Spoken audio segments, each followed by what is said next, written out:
안녕하세요. 건강의 지우입니다. 어떤 일로 오셨나요? 아, 오늘 기립성 저혈압 때문에 예약한 손님이시군요. 그럼 바로 상담실로 이동하겠습니다. 먼저 회원님께서 상담 문의하신 부분부터 볼게요. 기립성 저혈압이 고민이라고 하셨죠? 일상생활을 하시다가 어지럽거나 머리가 아픈 현상이 자주 있으신가요? 앉아있거나 누워있다가 일어날 때 자주 그러는 것 같다고요. 그렇다면 회원님은 기립성 저혈압을 의심해 볼 수 있을 것 같습니다. 기립성 저혈압은 앉아있다가 갑자기 일어날 때 중력 때문에 하체로 혈액이 몰리면서 뇌로 공급되어야 하는 혈액이 부족하여 잠시 시야가 어두워지고 어지러워지는 현상입니다. 그렇다면 일상생활 속에서 기립성 저혈압을 예방하는 방법들을 알려드리겠습니다. 우선 책상에 앉아있거나 누워있다 일어날 때 급하게 일어나는 것을 피해주세요. 이는 넘어지며 머리에 충격이 가해지는 것을 막기 위한 습관입니다. 일어난 후에도 바로 걷거나 뛰지 말고 천천히 움직이셔야 해요. 기립성 저혈압이 위험한 이유는 단순한 블랙아웃 증상뿐만 아니라 넘어지며 발생하는 이마 찢김, 치아 손상 등의 2차 부상사고 때문입니다.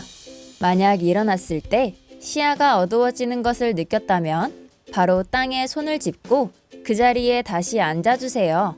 이후 머리를 숙여서 혈액이 빨리 이동할 수 있게 만드는 것이 추가 사고를 막는 좋은 방법입니다.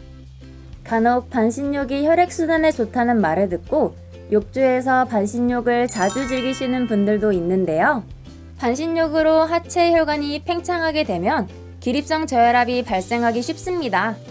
더군다나 바닥이 미끄러운 욕실에서 어지러우면 더 큰 사고로 이어질 수 있어요. 그러니 장시간 반신욕은 피해주셔야 합니다. 또한 기상한 후 스트레칭을 통해 목 주변과 하체의 근육들을 잘 풀어주는 것도 기립성 저혈압 예방에 도움이 됐는데요.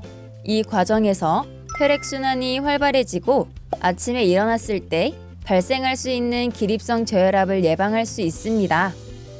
제2의 심장이라고 불리는 종아리를 잘 풀어주는 것도 중요한데요. 종아리 운동으로 유명한 카프레이즈 동작을 알려드릴게요.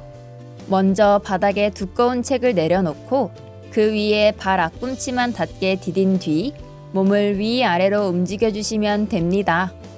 다음으로는 다리 근력을 늘려줄 수 있는 운동을 해주세요.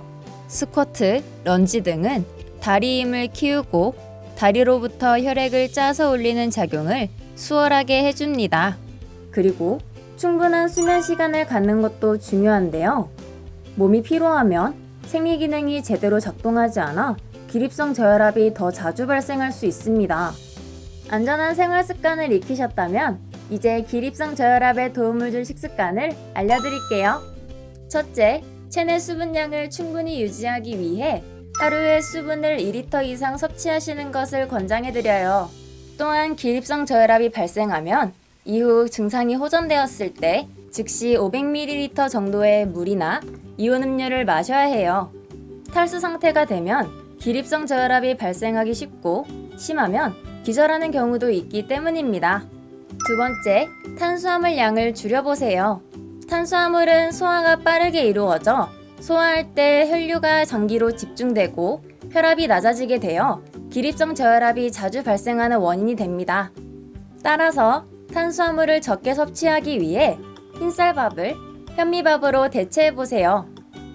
현미밥은 비타민이나 식이섬유를 많이 함유하고 있어 흰쌀밥보다 탄수화물 함량이 낮답니다. 세 번째로 푸른잎 채소를 챙겨 드시는 것을 추천해드립니다.